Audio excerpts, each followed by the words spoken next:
હાલો વિદ્યાર્થીઓ, આપણે આગળના પીરિયડમાં નવું ચેપ્ટર આંકડાશાસ્ત્રમાં શરૂ કર્યું છે, સામયિક શ્રેણી. સામયિક શ્રેણીનો અર્થ આપણે જોયો હતો. આજે બીજો પ્રશ્ન, સામયિક શ્રેણીના ઘટકો.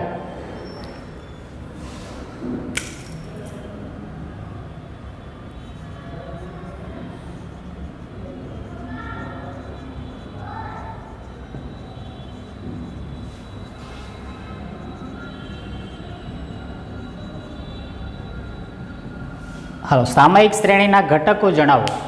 હવે સામયિક શ્રેણીના ઘટકો એટલે શું? પહેલાં તો કે સામયિક શ્રેણીમાં જે વધઘટ થાય છે એ વધઘટ થવાનું કારણ છે એ સામયિક શ્રેણીના ઘટકો છે. એટલે સામયિક શ્રેણીમાં જે વધારો ઘટાડો થાય, આપણે ઉદાહરણ જોયું હતું, નફામાં વધારો થાય કે ઘટાડો થાય, તો એ નફામાં વધારો ઘટાડો છે એ આ સામયિક શ્રેણીના ઘટકોના કારણે થાય છે. તો એ સામયિક શ્રેણીના ઘટકો, પછી નફો હોય તો નફામાં વધારો ઘટાડો થાય, વેચાણ હોય તો વેચાણમાં વધારો ઘટાડો, વસ્તી હોય તો વસ્તીમાં વધારો ઘટાડો, તમને જે પણ ચલ આપે તો એમાં જે વધારો ઘટાડો થાય છે એના કારણો અથવા તો સામયિક શ્રેણીના ઘટકો.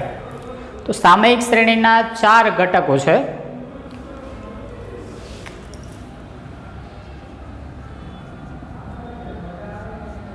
એમાં પહેલું દીર્ઘકાલીન ઘટક.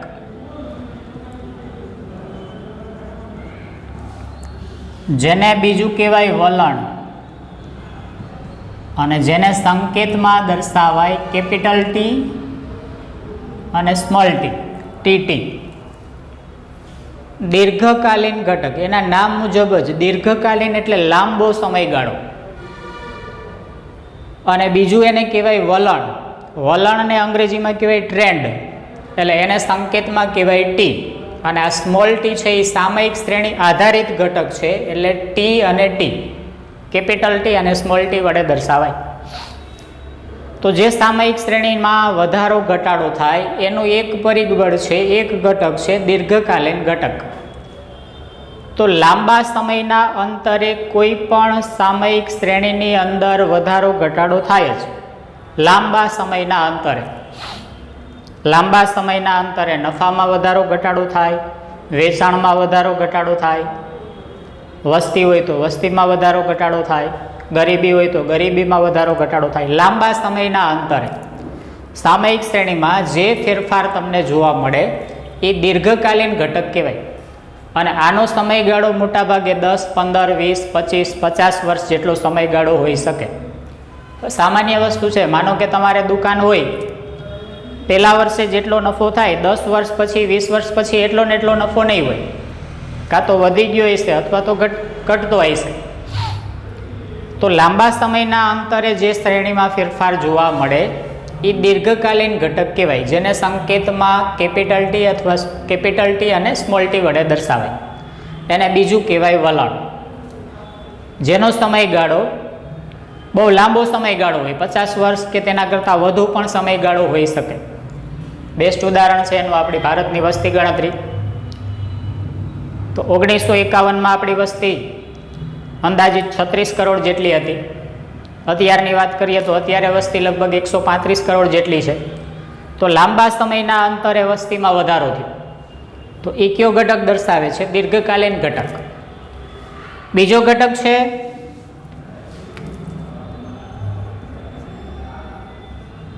મોસમી ઘટક. મોસમને અંગ્રેજીમાં કહેવાય સિઝન, એટલે એને સંકેતમાં દર્શાવાય ST વડે, સિઝન.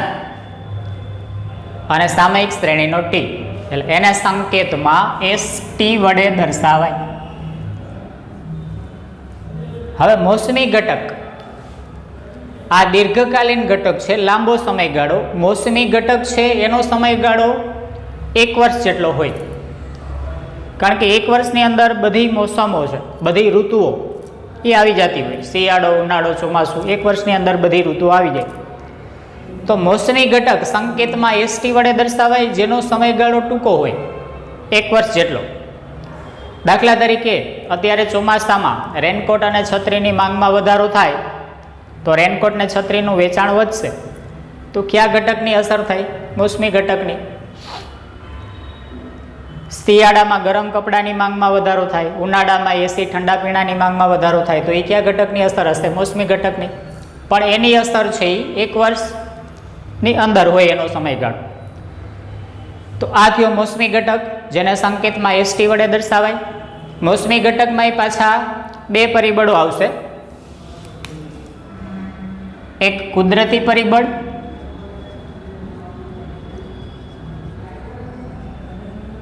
અને બીજું આવશે માનવ સર્જિત.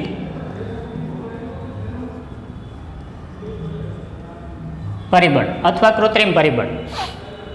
હવે કુદરતી પરિબળ એટલે શિયાળો, ઉનાળો, ચોમાસું આવી ઋતુગત બાબતોના કારણે જે વધારો ઘટાડો થાય એ કુદરતી પરિબળની અસર કહેવાય. હમણાં મેં તમને 3 ઉદાહરણ આપ્યા કે ભાઈ શિયાળામાં ગરમ કપડાની માંગ વધે, ચોમાસામાં રેનકોટ છત્રીની માંગ વધે, તો એ કુદરતી પરિબળની અસર થાય. પણ તહેવારોમાં તૈયાર કપડાની માંગમાં વધારો થાય, લગ્નની સિઝનમાં આભૂષણોની માંગમાં વધારો થાય, વેકેશન દરમિયાન પર્યટકોની સંખ્યામાં વધારો થાય, તો આ બધી બાબતો છે એ માનવ સર્જિત પરિબળોની અસરો કહેવાય.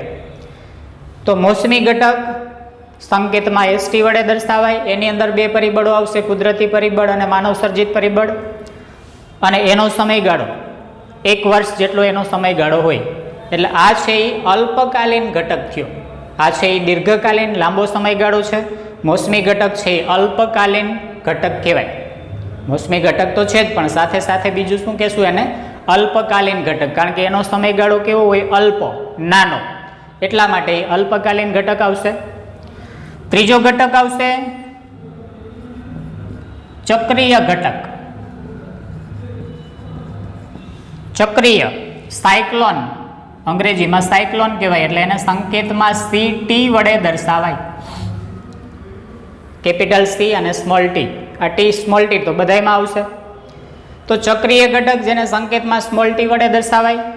સામયિક શ્રેણીમાં વધારા ઘટાડામાં અસર કરતું આ પણ એક પરિબળ છે. ચક્રીય ઘટક તમને બધાને ખબર છે, ધંધાકીય એકમની અંદર તેજી, મંદી, આવી બધી બાબતો આવતી હોય. તો તેજી, મંદી, ઔદ્યોગિક ફેરફારો, એના કારણે જે સામયિક શ્રેણીમાં વધારો ઘટાડો જોવા મળે એને ચક્રીય ઘટક તરીકે ઓળખવામાં આવે. તો ચક્રીય ઘટક એનો સમયગાળો મોટાભાગે 2, 5, 10 વર્ષ સુધીનો હોય. બહુ લાંબો સમયગાળો એનો હોતો નથી. 2 વર્ષ, 5 વર્ષ, 10 વર્ષ, એમાં તેજી મંદી આવતી હોય. તો ચક્રીય ઘટક છે એ પણ અલ્પકાલીન ઘટકમાં આવશે, જેનો સમયગાળો એ બહુ એટલો બધો દીર્ઘકાલીન ઘટક જેટલો લાંબો સમયગાળો હોતો નથી. તો ચક્રીય ઘટક છે એ પણ અલ્પકાલીન ઘટકમાં આવશે. ફરીથી તેજી, મંદી, ઔદ્યોગિક ફેરફારો, આવી બધી બાબતોના કારણે જે ફેરફાર થાય એ ચક્રીય ઘટકની અસર દર્શાવે, અને એ પણ કેમાં આવશે? અલ્પકાલીન ઘટકમાં. ચોથો ઘટક યાદચ્છિક અથવા અનિયમિત ઘટક.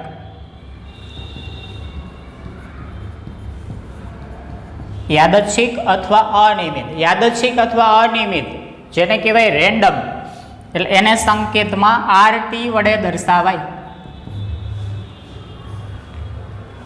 યાદચ્છિક અથવા અનિયમિત ઘટક જેને સંકેતમાં શેના વડે દર્શાવાય? RT વડે. એનું નામ જ છે યાદચ્છિક અથવા અનિયમિત. અનિયમિત એટલે એનો કોઈ ચોક્કસ સમયગાળો હોતો નથી. આનો ખૂબ જ લાંબો સમયગાળો 1 વર્ષ, 5, 10 વર્ષ, આનો કોઈ ચોક્કસ સમયગાળો, અનિયમિત ઘટકનો કોઈ ચોક્કસ સમયગાળો હોતો નથી. એટલે જ એને યાદચ્છિક અથવા અનિયમિત ઘટક કહેવાય. દાખલા તરીકે પૂર, ભૂકંપ, અતિવૃષ્ટિ, અનાવૃષ્ટિ, હડતાલ, તાળાબંધી, યુદ્ધ, આવી બધી બાબતોના કારણે પણ ચલરાશિમાં ફેરફાર થાય. દાખલા તરીકે ભૂકંપ થાય, યુદ્ધ થાય જુદા જુદા દેશો વચ્ચે, અતિવૃષ્ટિ, અનાવૃષ્ટિ, એના કારણે તમારા વેચાણમાં, નફામાં, માંગમાં કાં તો વધારો થશે અથવા ઘટાડો થશે. તો એ છે યાદચ્છિક અથવા અનિયમિત ઘટક. યાદચ્છિક અથવા અનિયમિત ઘટક છે એનો સમયગાળો કોઈ નિશ્ચિત હોતો નથી. કારણ કે ભૂકંપ ક્યારે આવશે નિશ્ચિત છે નહીં, અતિવૃષ્ટિ ક્યારે થશે નિશ્ચિત છે નહીં, ભૂકંપ, યુદ્ધ, આવી બધી બાબતો છે એનો કોઈ ચોક્કસ સમયગાળો હોતો નથી. તેમજ આનું અગાઉથી તમે અનુમાન પણ કરી શકતા નથી. આ ઘટકનું અગાઉથી આપણે અનુમાન કરી શકતા નથી. એટલે આ જે ઘટક છે એના ઉપર ધંધાનો માલિક કે ઉત્પાદક તમે જે કહો એ અગાઉથી અનુમાન કરી શકતો નથી, કારણ કે એનો કોઈ ચોક્કસ સમયગાળો હોતો નથી. તો સામયિક શ્રેણીના 4 ઘટકો: દીર્ઘકાલીન ઘટક, મોસમી ઘટક, ચક્રીય ઘટક, યાદચ્છિક અથવા અનિયમિત ઘટક. ફરીથી 4 ઘટકોમાં દીર્ઘકાલીન ઘટક, મોસમી ઘટક ને ચક્રીય ઘટક આ બે અલ્પકાલીન ઘટકમાં આવશે, જેનો સમયગાળો ટૂંકો હોય એટલે. અને યાદચ્છિક અથવા અનિયમિત ઘટક એનો કોઈ ચોક્કસ સમયગાળો હોય નહીં. તો આ 4 ઘટકોના જે સંકેતો છે એના ઉપરથી સામયિક શ્રેણીનું યોગનીય મોડેલ બને. જે તમારે 1 માર્કમાં ટૂંકા પ્રશ્નમાં પૂછાય કે સામયિક શ્રેણીનું યોગનીય મોડેલ જણાવો. સામયિક શ્રેણીનું યોગનીય મોડેલ.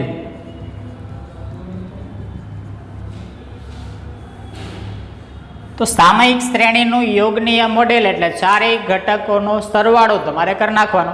તો સામયિક શ્રેણીનું યોગનીય મોડેલ YT એટલે ચલ રાશિ, જેમાં આપણે વધારો કે ઘટાડો થાય છે તે. તો YT બરાબર 4 ઘટકોનો સરવાળો, ટ્રેન્ડ એટલે વલણ અથવા દીર્ઘકાલીન ઘટક, મોસમી ઘટક વત્તા ચક્રીય ઘટક વત્તા યાદચ્છિક અથવા અનિયમિત ઘટક. આ 4 ઘટકોનો સરવાળો કરી નાખો એટલે તમને ચલ રાશિમાં થતો ફેરફાર જાણી શકાય. તો આ 4 ઘટકોની સંયુક્ત અસરના કારણે ચલ રાશિમાં ફેરફારો થતા હોય. આ 4 ઘટકો થોડીક આની અસર હોય, થોડીક આની અસર હોય, થોડીક આની અસર અને થોડીક આની અસર, આ બધાની અસરોના કારણે ચલ રાશિમાં ફેરફાર થાય. ચલ રાશિમાં ફેરફાર એટલે કાં તો એમાં વધારો થતો હશે અથવા ઘટાડો થતો હશે. તો આ એક વધારાનો પ્રશ્ન એની અંદરથી જ છે. બીજા ઘણા પ્રશ્ન આની અંદરથી તમને પૂછી શકે કે ભાઈ અલ્પકાલીન ઘટકો જણાવો. તો અલ્પકાલીન ઘટકો જણાવો તો એમાં કયા ઘટક આવશે? મોસમી ઘટક અને ચક્રીય ઘટક. આમાંથી વિકલ્પ અને ટૂંકા પ્રશ્ન પૂછાય કે વેકેશનમાં પર્યટકોની સંખ્યામાં વધારો થાય, તહેવારોમાં તૈયાર કપડાની માંગમાં વધારો થાય, તો કયો ઘટક દર્શાવે? કયો આવશે? મોસમી ઘટક. તો આની અંદરથી નહીં તમને ટૂંકા પ્રશ્ન પૂછી શકે.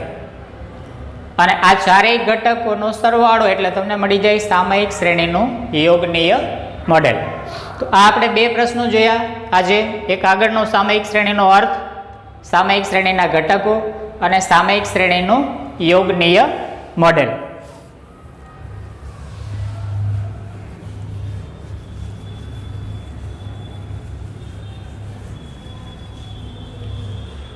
હાલો, પછીનો પ્રશ્ન આપણે જોઈએ કે ભાઈ સામયિક શ્રેણી છે એનું વલણ કરવાની અથવા તો સામયિક શ્રેણીમાં વધારો જે ઘટાડો થાય છે એ માપવાની રીતો અથવા તો વલણનું આગણન કરવાની રીતો, વલણ મેળવવાની રીતો. તો સામયિક શ્રેણીનું વલણ માપવાની જુદી જુદી રીતો જણાવો.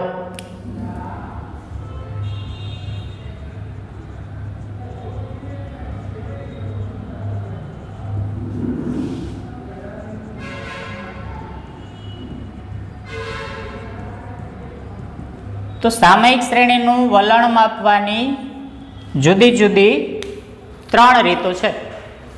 3 રીતો જોઈએ. પહેલી રીત છે વિકિરણ